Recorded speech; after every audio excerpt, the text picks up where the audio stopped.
महाराष्ट्र के मुख्यमंत्री देवेंद्र फडणवीस और डिप्टी सीएम एकनाथ शिंदे के बीच चल रही अनबन की खबरें अब सुर्खियों में है। इस बीच शिंदे ने एक बड़ा बयान दिया है जिसमें उन्होंने कहा कि उन्हें हल्के में नहीं लिया जाना चाहिए और जो लोग ये समझना चाहते हैं वो समझ ले।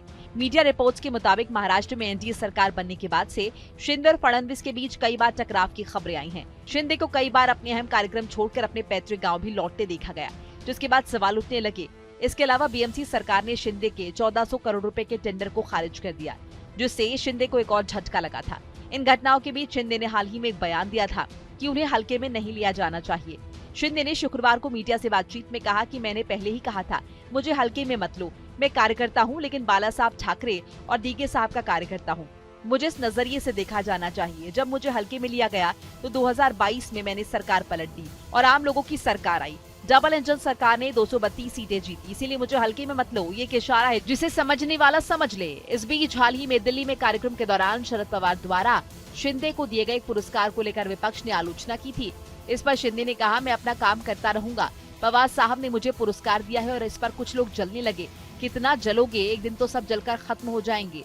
उन्होंने आगे कहा कि पवार साहब का भी अपमान हुआ है, जबकि उन्होंने ही उद्धव ठाकरे को मुख्यमंत्री बनाया था। साहित्य लोगों का भी अपमान किया गया है। अमित शाह का नाम भी इसमें घसीटा गया। क्या ये लोग कभी सुधरेंगे? शिंदे ने ये भी कहा कि जब तक जनता उनके साथ है, उन्हें किसी भी विरोध या आलोचना की चिंता नहीं।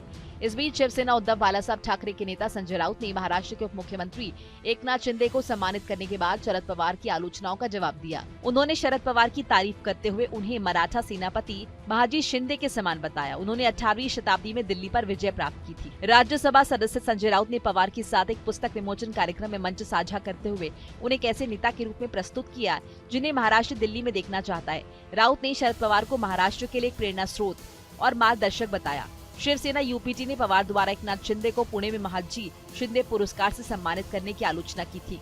एकनाथ शिंदे, जिन्होंने 2022 में उद्धव ठाकरे की सरकार गिराकर भारतीय जनता पार्टी के समर्थन से मुख्यमंत्री का पद संभाला था, को ये पुरस्कार एक गैर सरकारी संगठन द्वारा दिया गया था।